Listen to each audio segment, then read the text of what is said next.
Well, joining us in the studio, I'm glad to have a former political editor with this year's newspaper and media advisor to previous PDP national chairman, Ike Aboying. He's also a political associate of Peter OBI. Thank you so much for joining us. Thank you for inviting me. Yeah, I mean, you've issued a statement trying to clarify what actually happened. I mean, can you reflect on that meeting between Peter OBI and Deji Adeyanju?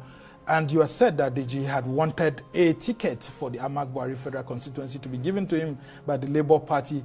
But of course, maybe because he didn't get that, that could have led to this kind of comments. Well, I wouldn't want to go into insinuating from that angle.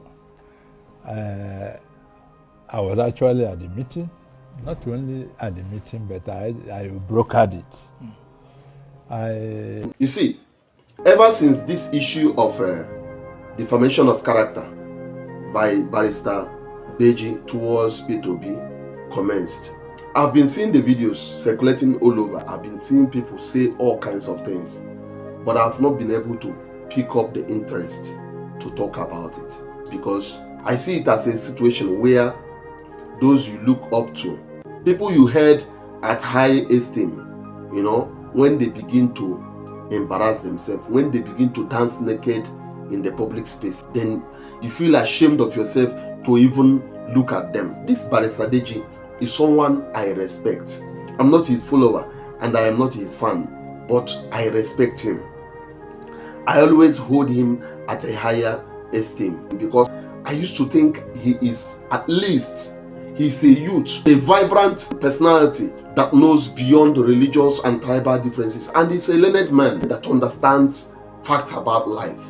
But for him to allow himself to be used by either partisan politicians or maybe as a result of tribal differences or religious differences to be fighting a man that he knew has no skeleton in the cupboard, a man that he clearly understands that among all the Nigerian politicians of today stands out among all of them, for him to belittle himself, to reduce himself to that level of not being able to distinguish between criminals in political space and a man that willingly want to work for the people, that willingly want to serve the people.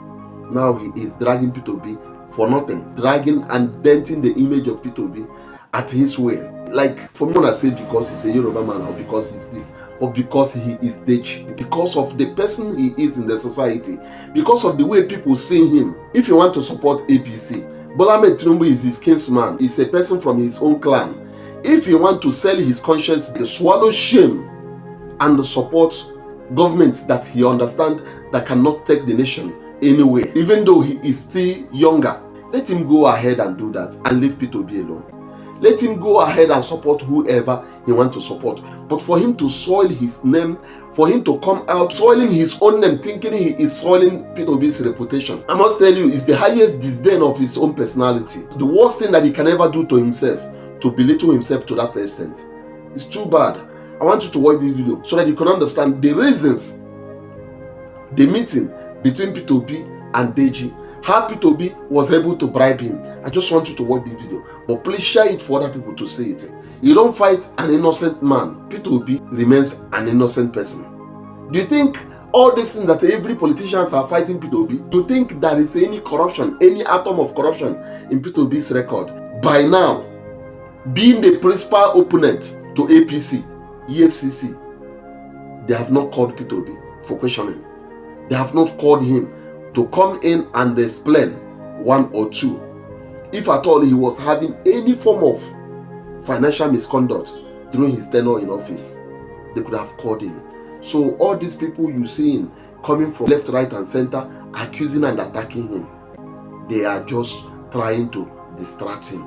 They are just trying to spoil the mind of people. I seriously thank God that the people who believe in Peter OBI, they truly believe and want to support him. They are selfless kind of people. Their interest lies where the interest of the nation lies. They are not selfish people. They are not people you can easily convince, you can easily deter, you easily deceive. They are determined. They are well prepared for all these storms. From all these stomach infrastructure politicians in Nigeria, the obedient movement are very much prepared to deliver, because they believe this man Peter OBI will surely deliver if given the opportunity. Thank you so much. and God bless you. Watch the video. Like and comment on it so that it can be recommended, and also share it for people to see it. And if it is your first time coming across my videos, I plead with you to follow my page and subscribe. God bless you. Just watch the video so that you can understand and understand better. While joining us in the studio, I'm glad to have a former political editor with this newspaper and Media National Chairman, Ike Aboying. He's also a political associate of Peter OBI. Thank you so much for joining us. Thank you for inviting me. Yeah, I mean, you've issued a statement trying to clarify what actually happened. I mean, can you reflect on that meeting between Peter OBI and Deji Adeyanju? And you have said that Deji had wanted a ticket for the Ahmad Buhari Federal Constituency to be given to him by the Labour Party. But of course, maybe because he didn't get that, that could have led to this kind of comments. Well, I wouldn't want to go into insinuating from that angle. I was actually at the meeting, not only at the meeting, but I brokered it. When I was in PDP, I headed a media committee to revive PDP. And at that time, some of these activists were coming around, and Deji was among them.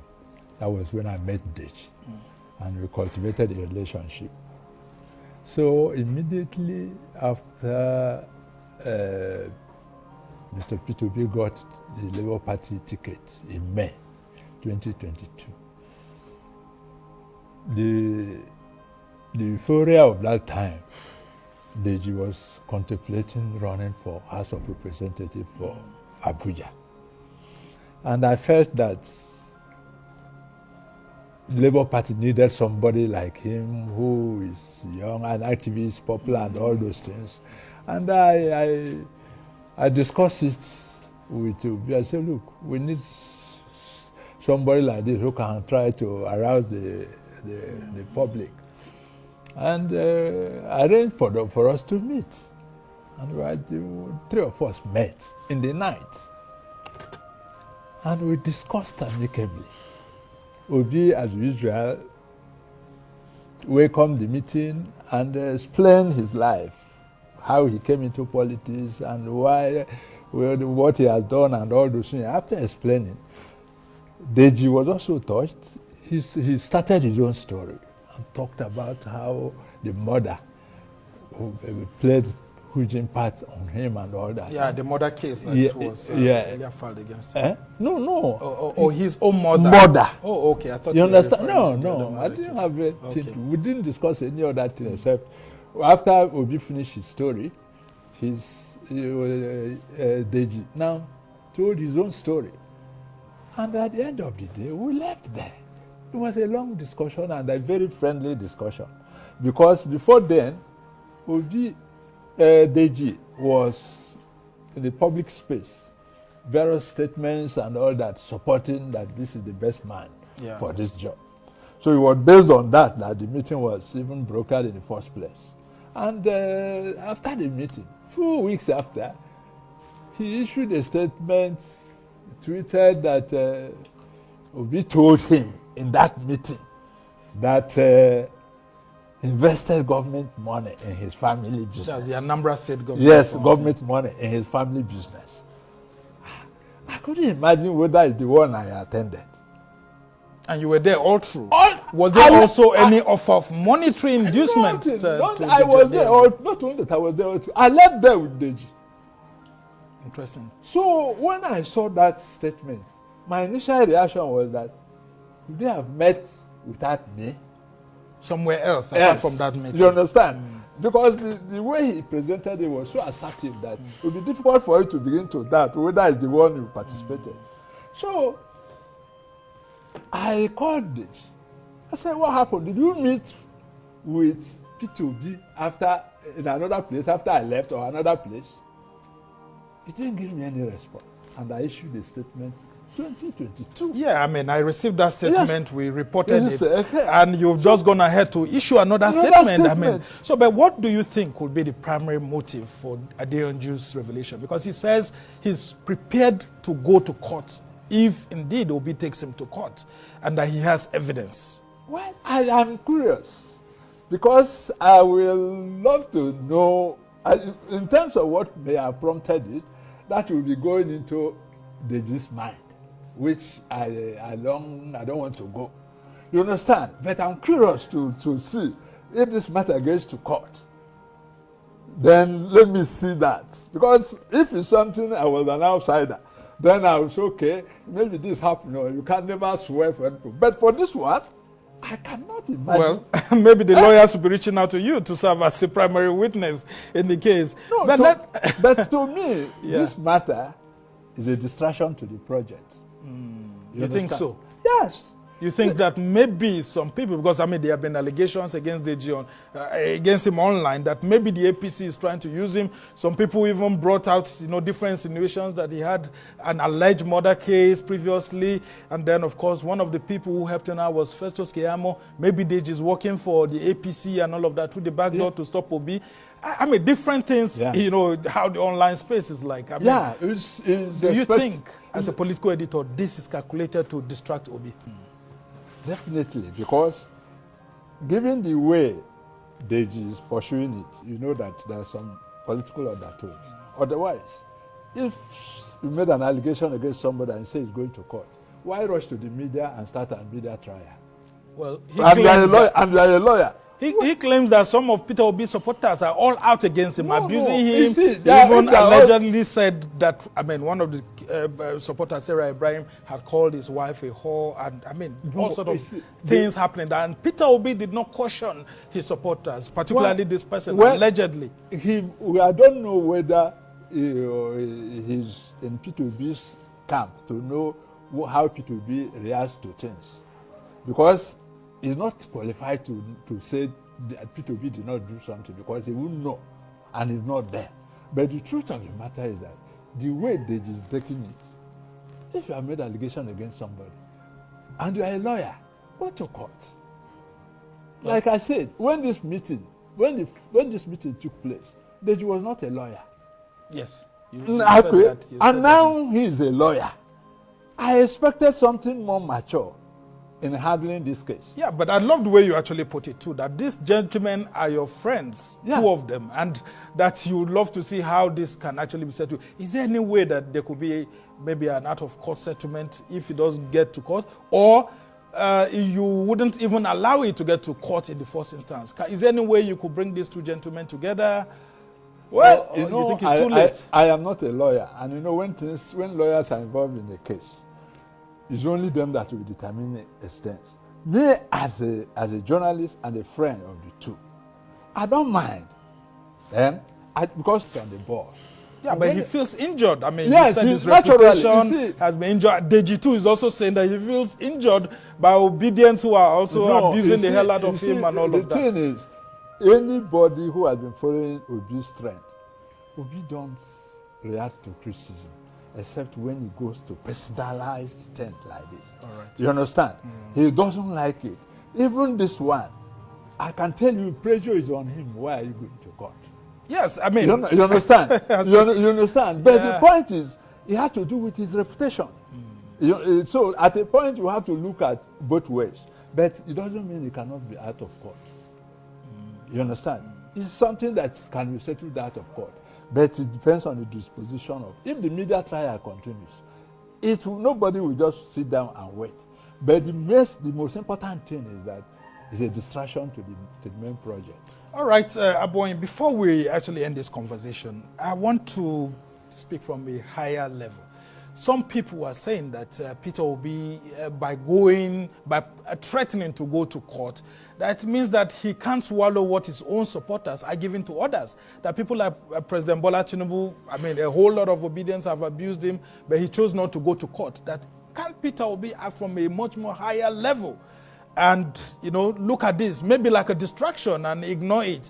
Because Tinubu has been abused severally, Atiku too has been abused severally, and other leaders, yet they don't go to court. That this is the price you have to pay for putting yourself out there. That is to an angle, but anybody who has been following P2B since he became a national figure at presidential level, we know that nobody has been so abused in the media space like him. Somebody like Reno Mokori was hired just to attack him. Has he talked to me? Has he gotten to God? I mean, there are so many other. Always read. You understand? Their interactions. There are so many other characters. You understand? And even if, like they just said, he offered him money and he refused and all that. Anybody who knows Peter OBI, Peter OBI is a Catholic, an ardent Catholic, and he went to adoration ground of Mbaka.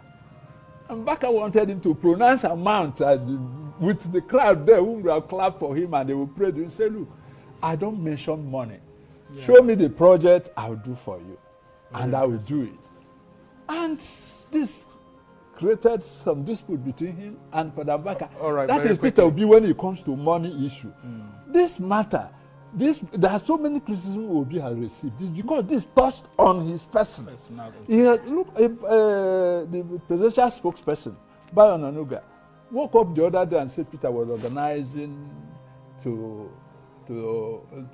during the protest. All right. And he threatened to go to court. That is spokesman of the president. So it's not about if you attack Peter on issues, on politics, on his politics and all that, you don't mind. But when you now come to his image, direct image, but that doesn't mean the matter should be allowed to be a all right. I'm afraid we don't have enough time, but you said it very clearly. Both gentlemen are your friends.